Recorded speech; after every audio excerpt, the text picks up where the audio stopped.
White rabbits, a pinch and punch for the first of the month.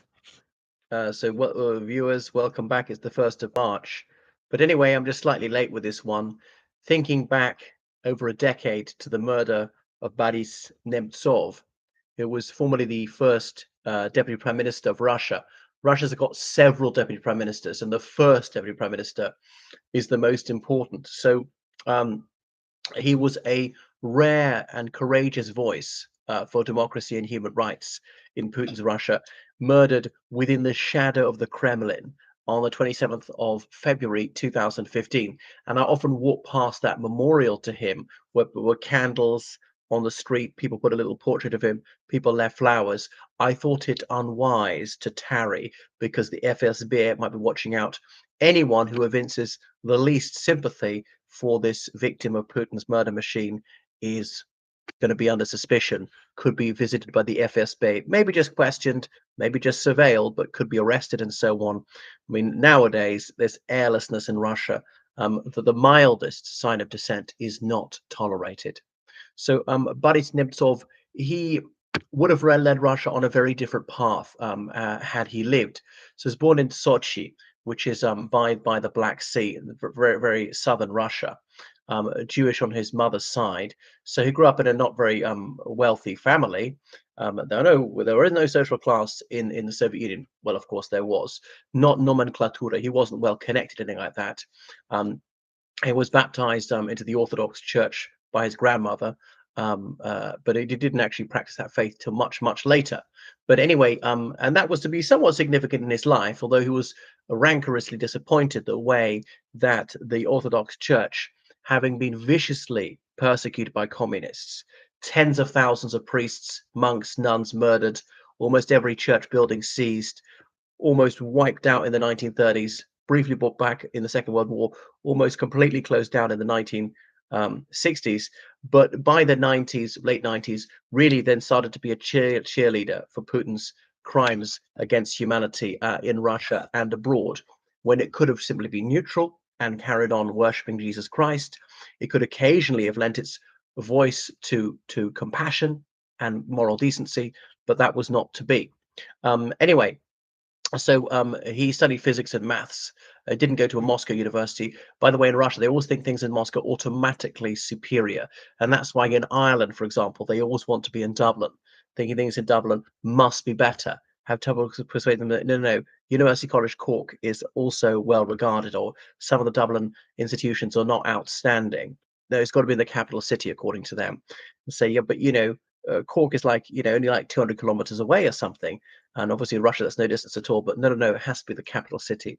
But coming back to Boris Nemtsov, so really he was a research scientist, and physics and maths was like seen the most important subjects. Anyway, but then he really got involved in politics after the Chernobyl catastrophe in 1986. Is in northern Ukraine, that nuclear reactor where basic safety standards hadn't been adhered to. It released all this extremely perilous radioactivity, and the government lied and lied and lied about it for a few weeks. It was too late. Then they evacuated the area, but thousands of people died of it. Thousands of children born severely disabled. Apart from that, others were aborted. So these girls and boys didn't even get born. It was horrendous. And he said, well, that's because of the lack of accountability, of mismanagement. There's no free media to look into these things, to report the truth. So he stood for the Soviet Congress of People's Deputies, which was really like the Parliament of the Soviet Union in 1989, as a reformist, but he didn't actually win, saying we've got to have all sorts of political parties. We've got to marketize the economy, because it's just no good getting up, very early in the morning, standing for hours in the snow for bread and milk and just staple goods, other comestibles. This is insane. It's just so inefficient, and people really have no say in their lives, of what they buy and sell, about where they live. Anyway, eventually he was elected to represent Nizhny Novgorod. That's that city. It used to be called Gorky, as in Maxim Gorky, the writer, came from there, a part of the Reform Coalition. So he was an early admirer of Boris Yeltsin. So Yeltsin had been a communist and realized that capitalism was the way to go. So Nemtsov was one of those who gallantly stood beside Yeltsin that attempted a coup against him, and managed to hold on in August 1991, and it easily could have gone back to communism, and he probably wouldn't one of the first who's shot. So he's appointed governor of Nizhny Novgorod, where he was living, and then he bringing in free market reforms, which are not always popular, and was obviously chaotic at the beginning. This shock therapy, but it did lead to healthy economic growth for Nizhny Novgorod quite later on. So he just wanted less state control and power to the people. Anyway, he was in the Federation Council and so on, and he was involved in the Liberal Party as well. Yabloko, as in Apple, and Grigory Yavlinsky, who's still around, was their presidential candidate a few times. So anyway, he realized that the First Chechen War, 1994-1996, was disastrous for Russia. They needed to end this, and they did. And Chechnya became unofficially independent. And it was an opinion he was to maintain, even when that became deeply unpopular. His first deputy prime minister from 1997. The economy was finally turning round. You've got to remember, by 97, Yeltsin and his coterie were bitterly unpopular because the economy after 91 had shrunk and shrunk and shrunk. There was serious inflation. There was unemployment for the first time. People hadn't had to apply for jobs before. They were just given one by the government without even asking. And prices had gone up, but at least there were goods on the shelves.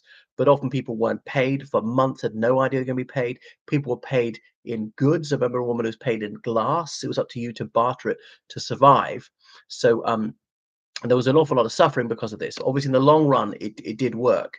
And in 1997, that's when the economy started to turn around. But by then, Yeltsin and Nemtsov had lost the confidence of the people. And he realized there's a lot of corruption by government officials, by the FSB, that's like internal intelligence and so on. And the former communist apparatchiki, who've been robbing and terrorizing people in the name of communism, were now doing it for capitalism. Stealing money from the state budget, but found him powerless to stop them. Anyway, so Putin came along. He was very much not, Putin did not like him at all. So when Putin became president in December 1999, Yeltsin retired. Nemtsov was not going to get any more high offices. He was in the State Duma at that point, part of the Union of Right Forces.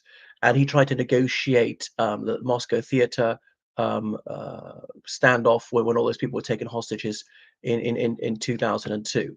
So he was writing courageous articles denouncing Putin's dictatorial tendencies, like as early as 2004, when a lot of people didn't want to hear about this. So he went into banking then. And so he also said in Ukraine, they must have real democracy, and wanted Viktor Yushchenko to win. The reason that Yanukovych was really just Putin's pawn, was trying to bring back dictatorship in Ukraine.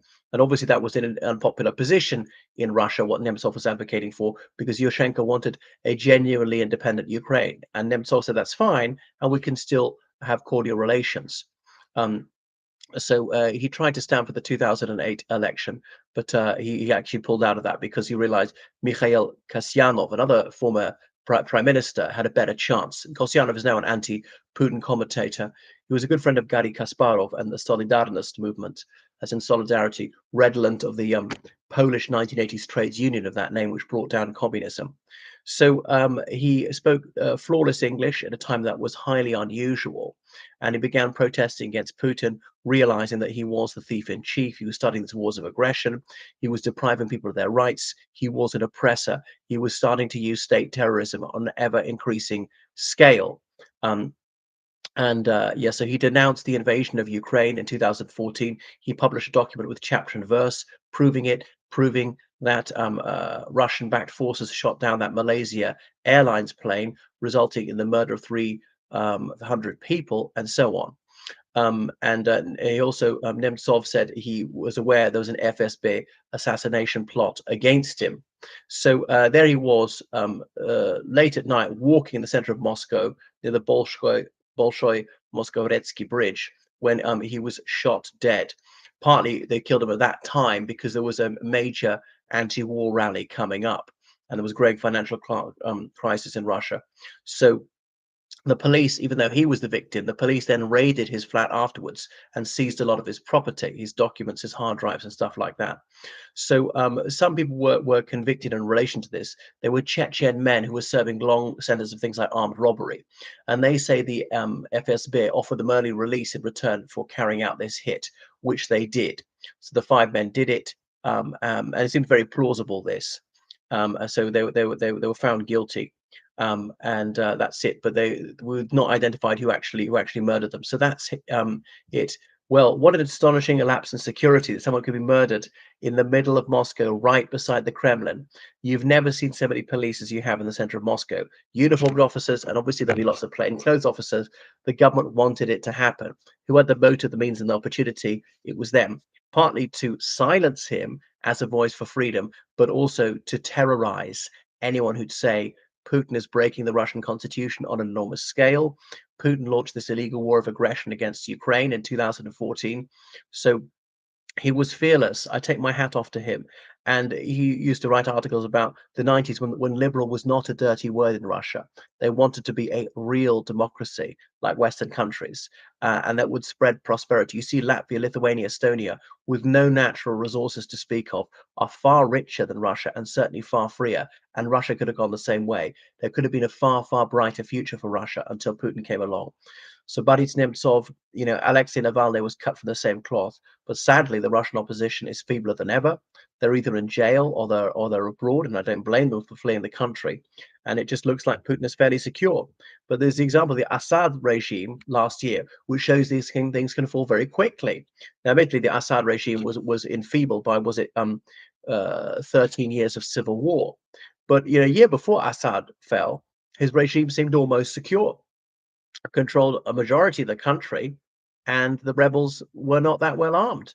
But then, in about a week, the rebels made extraordinary advances. So that's the thing: is Putin's haunted by his experience in East Germany in 1989. These seemingly stable regimes can collapse far faster than anybody forecasts. But yeah, Boris Nemtsov, where are you now when we need you? Well, thank you for watching my video. Make sure you subscribe on Patreon, donate PayPal, georgecallahan79@gmail.com. Toodaloo.